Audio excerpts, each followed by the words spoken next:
três lugares o mesmo mistério. Na terra que hoje não garante paz, nasceu quem quis inaugurar uma era de paz.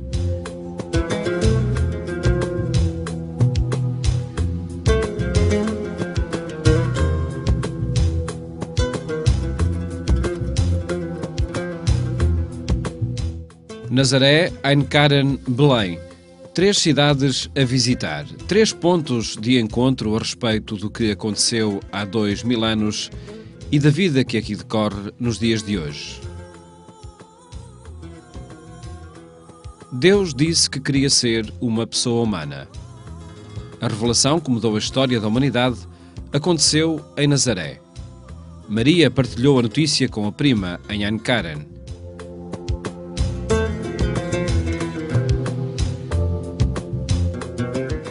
O nascimento, a encarnação, aconteceu em Belém. Locais da Natividade de Jesus. O que por aqui se encontra não relata o decurso dos acontecimentos. A arqueologia remete para um imaginário de Maria, de José, de encontros com familiares e amigos, de recepção de uma notícia única na história da humanidade: Deus feito homem. No cotidiano de Nazaré e Belém, o comércio, a agitação, os peregrinos e turistas, as diferentes tradições culturais, religiosas até, fazem destes locais uma Babel da atualidade. Por estas ruas cruzam-se histórias com raízes ancestrais, genealogias que refletem na atualidade tensões entre muitas gerações. E foi aqui que aconteceu o Natal, que Deus encarnou.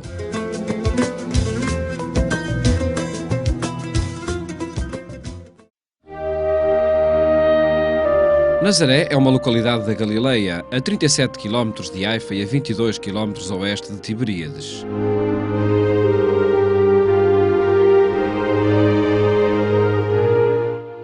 Encontra-se situada num outeiro cercado pelos montes que desde o Líbano descem até à planície de Esdrelon, ou Jezreel. O nome, Nazaré, pode derivar da raiz flor, resplandecer, e terá na sua origem a abundância de flores que durante épocas das chuvas cobrem as suas encostas. Achados arqueológicos revelam vestígios de aldeias de séculos anteriores à era cristã. Escavações realizadas nos meados do século XX mostram vestígios de uma igreja por baixo da atual Basílica da Anunciação, com um pavimento em mosaico datada de 450. Ao redor, silos para a reserva de cereais, caves, cisternas, lagares. Achados de grande valor para uma cidade que raramente era mencionada por fontes históricas. O mesmo não se diga das bíblicas. De acordo com o Evangelho de Lucas, em Nazaré deu-se a Anunciação e a encarnação de Deus, e foi nesta cidade que se estabeleceu definitivamente a família de Jesus, depois de regressar do Egito até ao início da sua vida pública. Hoje, a zona envolvente dos vestígios herdados da tradição cristã estão cobertos por uma grande basílica com 3 planos, inaugurada em 25 de março de 1969. No centro deste templo, sob o altar que a Gruta da Natividade acolhe, a inscrição que nunca deixa indiferente quem visita o lugar da encarnação. Aqui o Verbo se fez carne. Este lugar onde nos encontramos, Nazaré, e o lugar sobretudo da anunciação do anjo São Gabriel a Nossa Senhora, representa para a espiritualidade mariana. E eu creio que um lugar, bom, em primeiro lugar, muito importante porque de facto Nossa Senhora tem aquela atitude que permite a encarnação. E a atitude é o seu sim, o faça-se em mim segundo a tua palavra. Isto já faz de Nossa Senhora um modelo de todos os cristãos só por isto, diante da vontade de Deus, ir dizendo sempre que sim. Depois Nossa Senhora aqui de facto é transformada, se assim posso dizer, não só na mãe de Jesus, na mãe do nosso Salvador, mas também na primeira discípula dele.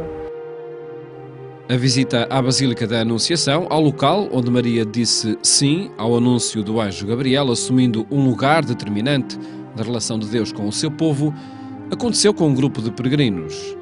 Entre eles, a irmã Ângela Coelho, postuladora da causa de canonização dos pastorinhos Francisco e Jacinta. Uma circunstância que motiva a reflexão sobre Maria, a mãe de Jesus, em todas as fases da sua vida, desde o momento de um sim determinado após o anúncio do anjo que esta basílica evoca. E ela vai aprendendo com todos, eu creio, com todo o seu povo, com todos os profetas, com os patriarcas, a dizer à vontade de Deus: eis-me aqui, podes enviar-me. E este eis-me aqui em Nossa Senhora é tão especial que o Verbo se faz carne e habita no meio de nós. Assim, eu penso que é a grande lição que retiramos da Virgem Maria, no lugar onde de facto o anjo a visitou em nome de Deus, é este estar sempre disponível para fazer a vontade de Deus. Porque se estamos disponíveis e dizemos que sim, então também nós somos um pedacinho da história da salvação. Visitar Nazaré, locais que referem o cotidiano de Maria, aproxima o seu percurso de muitas histórias da atualidade. Ver que ela era uma mulher como nós, ou seja, visitar supostamente a casa onde ela habitou, o poço, visitar estes lugares por onde ela passou, perceber que são tão parecidos com o nosso cotidiano. Era uma mulher que vivia para o seu marido, José, e para o sustento da família. Ela cozinhava, lavava e perceber isto mesmo, que é no nosso cotidiano, assim como foi no cotidiano de Maria, tão simples, que a história da salvação se desenha de uma forma tão incrível. Nesta basílica evoca-se essa história da salvação e o relevo que nela teve Maria, na sua maternidade divina e humana, Mãe de Deus e Mãe de Jesus. Essa dupla presença maternal é documentada nas portas desta basílica, onde se relata também a história de Jesus. Mas a iconografia do templo dá grande relevo a presenças marianas em todo o mundo. Através de quadros que agradecem o contributo dos católicos para a sua construção e de representações de Nossa Senhora nos diferentes países do mundo. Marcas da devoção mariana traduzidas em muitos painéis que é possível ver na parte superior da Basílica da Anunciação. Então, o nosso, que foi feito por António Lino, tem uma representação de Nossa Senhora de Fátima. É tão bonito. Ou seja, perceber que um homem que quis de alguma forma marcar a devoção mariana do povo português na Basílica da Anunciação, escolhesse Nossa Senhora de Fátima. Não há nenhum português que chegue ali e não reconheça a sua Senhora. A sua Virgem Maria é de facto Nossa Senhora de Fátima, ou seja, aquela mulher, e até é bonito ver, porque vimos muitas representações, de facto o fato, o hábito, o traje de Nossa Senhora de Fátima é dos mais simples. É uma túnica branca com um manto branco. Uma representação que cria sintonias entre a mensagem de Fátima e o cotidiano de Maria. Significativo para a postuladora de canonização de Francisco e Jacinta foi ver os pastorinhos junto a Nossa Senhora em Nazaré. Nunca esperei encontrá-los na Basílica da Anunciação e em Nazaré. De facto, ver o Francisco, a Jacinta e a Lúcia ali, porque eles fazem parte do conjunto da nossa memória do que é a Senhora de Fátima. De facto, não há Senhora de Fátima sem o testemunho do Francisco, sem o testemunho da Jacinta e sem a vida da Lúcia. E isto ali naquela parede, no local da encarnação do Verbo de Deus, foi muito comovedor. Mais um motivo para visitar o local onde Maria recebeu a notícia de que seria a mãe de Jesus, aqui relacionado com Fátima e com a história de Portugal. Acho que todos devíamos vir visitar, digo-lhe já, porque é uma...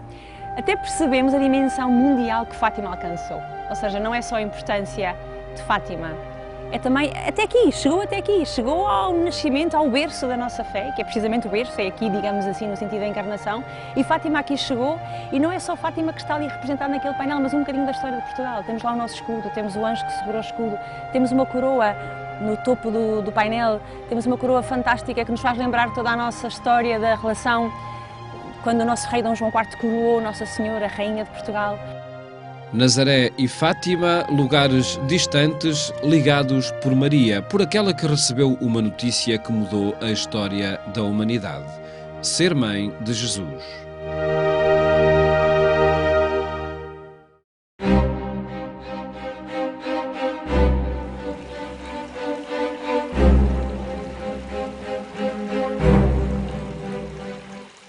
Esta é uma fonte vital para muitas gerações.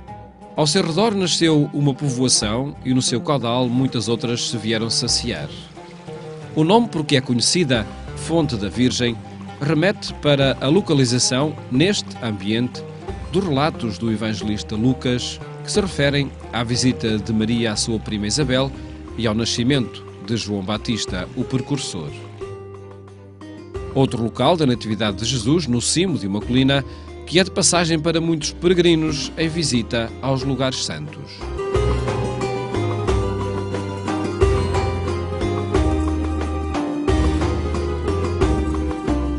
Estamos aqui na zona das colinas da Judeia, um lugar aprazível onde a tradição bíblica coloca a casa de Zacarias e para onde, segundo a narrativa de São Lucas, Maria se dirigiu para levar o anúncio da salvação à casa de sua prima Isabel.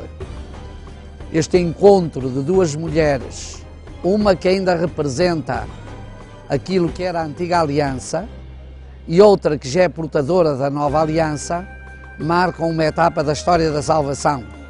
Maria vem como uma espécie de primeira missionária, portadora da história da salvação, para anunciar os tempos novos. Este lugar aqui, no meio destas colinas da Judeia, é o lugar da visitação. Celebramos aqui exatamente esta presença de Maria e também o nascimento do Batista, na igreja um pouco mais ao fundo, e ela que é a portadora, o Batista que é o Elias que há de vir a anunciar os caminhos de Jesus, marcam assim o início de um tempo novo, de uma nova esperança, de uma nova etapa da história da salvação. Um local para o encontro de um grupo de peregrinos guiado pelo diretor da Faculdade de Teologia da Universidade Católica Portuguesa. Professor de Bíblia, recordou esse encontro do Antigo com o Novo Testamento, traduzido no diálogo entre duas mulheres, primas, Maria e Isabel. Expresso no hino de gratidão pela maternidade divina, o Magnificat, que a Igreja da Visitação evoca em línguas de todo o mundo. O Magnificat aparece no Evangelho de Lucas como charneira da história da salvação bíblica entre a Antiga e a Nova Aliança. Surge no contexto do encontro existencial de duas almas, que são duas mães, Maria e Isabel. Na boca da mãe do Messias, primeira mãe da Nova Aliança, como resposta à mãe da última grande personagem da Antiga Aliança, que foi João Batista, o arauto do Messias.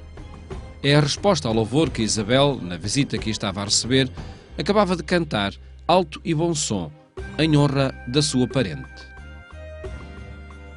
Bendita és tu entre as mulheres, e bendito o fruto do teu ventre. Quem sou eu para que venha a mim a mãe do meu Senhor? É que apenas chegou aos meus ouvidos a tua saudação, o menino saltou de alegria no meu ventre. Feliz de ti que acreditaste que as coisas que foram ditas por parte do Senhor se cumprirão. Então Maria disse: a minha alma proclama a grandeza do Senhor, e o meu espírito se alegra em Deus, meu Salvador. Lucas queria apresentar Maria, grávida de Jesus, como a Arca da Nova Aliança, morada do Filho de Deus. Como a Arca era símbolo da presença misteriosa de Deus no meio de Israel, Maria sentia trazer no seu seio o seu filho para o seu povo. Se dito com alguma verdade, Maria nasce na Antiga Aliança e morre na Nova, a visita de Maria a Isabel poderia simbolizar o diálogo entre o Novo Testamento e o Antigo, e o acolhimento do Novo pelo Antigo. Quando a Nova Aliança, representada por Jesus no seio de Maria, saúda a Antiga, representada por João no seio de Isabel, e a completa, a Antiga salta de alegria. A visita de Maria a Isabel é a visita de Jesus ao seu povo pela mediação da mãe, envolvida neste mistério. É Deus a visitar o seu povo por meio de Jesus. Um encontro que está traduzido também no interior do Santuário da Visitação. Mosaicos bizantinos e frescos evocam as referências dos Evangelhos à visita de Maria a Isabel, a mãe de João Batista. E é a figura deste precursor, nascido de uma mulher que consideravam estéril, Isabel, que é lembrado uns metros após a descida da colina da Visitação. Lucas dá um grande realce no início do seu Evangelho à figura do Batista.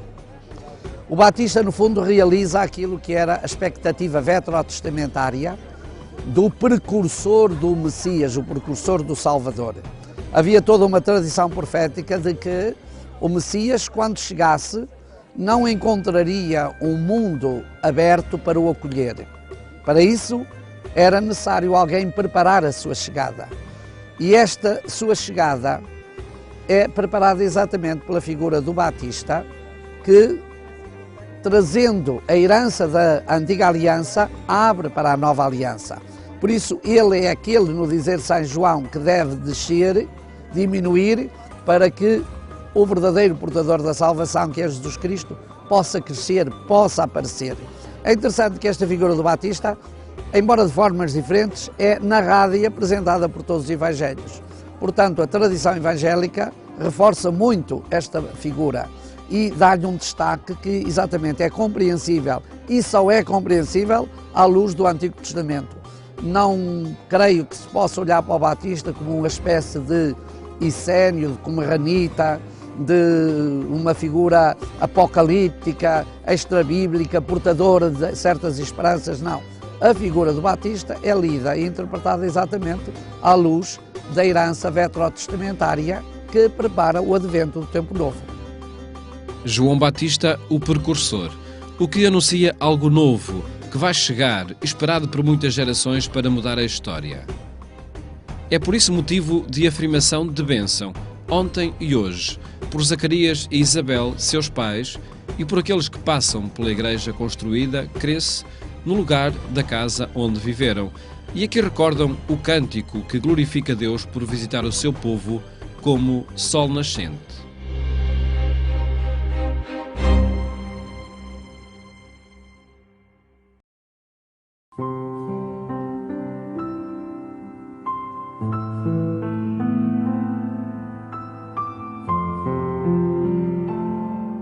Estes muros não impedem que de Belém continue a espalhar-se a notícia que escolheu a simplicidade de um retábulo há 2000 anos e que continua a atrair atualmente cristãos de todo o mundo. Na pequena estrela, uma inscrição. Aqui, da Virgem Maria, nasceu Jesus Cristo. Hoje, no exterior, o comércio que atrai os habitantes das redondezas inclui o que dá nome à cidade. O termo Belém quer dizer Casa do Pão. O crescimento urbano liga já esta cidade a Jerusalém, outrora a definir a fronteira com o deserto na zona montanhosa da Judeia, e hoje separada pela fronteira de um muro. Referenciada por diversas vezes no Antigo Testamento, Belém é célebre entre as cidades de Judá, por ter sido a pátria de David, onde Samuel sagra rei, o jovem pastor, que escolhe a sua cidade natal para capital, passando depois para Jerusalém. Belém ficará sempre ligada ao messianismo judaico, sendo apresentada como lugar do nascimento do príncipe herdeiro da casa de David, Jesus. É esse o testemunho do Evangelho de Lucas e de Mateus, e de autores como Justino, Orígenes, Eusébio, concordantes no ambiente de um retábulo como o do nascimento de Jesus. A família de Nazaré tinha subido a Belém por causa do recenseamento de José. As memórias do nascimento de Jesus convergem para a Basílica da Natividade, uma construção do imperador Justiniano, no século VI, que mantém os traços das origens, apesar dos trabalhos de reconstrução e conservação. Na Palestina, esta é a única basílica da época de Justiniano, tendo escapado a razias sucessivas, nomeadamente dos persas de Cosroé, em 614, que se deixaram maravilhar pelas representações dos magos nos frescos que adornam a basílica. Trabalhos arqueológicos de meados do século XX revelaram traços de uma outra grande basílica mandada construir por Santa Helena, mãe do imperador Constantino, no século IV. Ao longo do segundo milénio, a relação entre cristãos latinos e gregos para determinar a utilização cultural e cultual da Basílica da Natividade foi alternando, estando atualmente confiada aos cristãos gregos ortodoxos. O culto junto do altar da Natividade é também possibilitado aos cristãos latinos em determinadas horas do dia, assim como a procissão à Gruta da Natividade. Bem perto estão as grutas de São Jerónimo. Aqui viveu e morreu o padre e doutor da Igreja no início do século V. Foi aqui que fez a primeira tradução da Bíblia para latim, denominada Vulgata, num trabalho moroso desenvolvido neste espaço após ter conhecido a Terra Santa. Os mais simples, os pastores, foram os primeiros a cantar glórias pelo nascimento de Jesus. Habitantes das periferias receberam o anúncio de um nascimento. encontrareis um recém-nascido envolto em faixas e deposto numa manjedoura. A mesma promessa repete-se hoje aos cristãos de todo o mundo. Não são muitos os que se descobrem pelas ruas de Belém. E repetem-se pedidos dos que aqui permanecem, apesar de todos os constrangimentos. Para venir aqui, para visitar a igreja, para beber, para dormir em hotéis, venga comprar coisa típica daqui de Belém, para a gente vive, que não tem turista, não há nada, porque 80% de Belém vive com turista. Então esperamos para vir turista, para a gente que é contente. Em Meca, que entra milhões para entrar, que não há lugares. Aqui em Belém, hotéis, não há turista, não há nada. Muito importante para cristianos vir aqui para visitar a igreja, porque pouco venir de cristianos de todo o mundo. Necesito vengan aqui sempre, que está para a gente viver. E quedam cristianos em Belém. Em causa não estão apenas ajudas que chegam com os peregrinos e turistas a um território cada vez mais isolado por um muro que se ergue e segrega. Esta é também a manutenção de referências às origens, ao princípio de tudo, à encarnação, porque aproxima o crente do contexto geográfico, cultural e histórico onde se fundamenta a experiência da fé. Visitar a Terra Santa não é reencontrar esse contexto, mas é fazer uma aproximação muito grande a esse contexto. É passar pelos lugares que, como lugares em si, não estão tão mudados como isso. Principalmente aqueles que são lugares menos urbanos. Peregrinar à Terra Santa é assim a possibilidade de fazer do contexto bíblico o ambiente da experiência crente. Criar cenários e experiências de interioridade que se verificam um bocadinho através do contacto, da proximidade. O contacto, saber que isto aconteceu aqui, que por aqui passou esta mensagem, que esta experiência tocou estes espaços, cria certamente uma relação, um envolvimento pessoal, também ajuda a um enriquecimento espiritual de cada um. Uma experiência de contacto com os locais da natividade, do nascimento de Jesus e também do ambiente social e político em que se vive na atualidade. Apesar do isolamento, os traços genuínos deste povo manifestam-se com espontaneidade em todas as circunstâncias. Os votos de boas festas, que agora deixamos, acontecem com imprevistos da ocasião, a registar também a tranquilidade que é possível reinar na terra de Jesus. Referências da história e da geografia que oferecem realismo ao conhecimento que celebramos em nossas casas e que partiu daqui há 2000 anos. Foi neste ambiente que Jesus nasceu, é deste ambiente também que vos desejamos santo e feliz Natal para todos que me acompanham.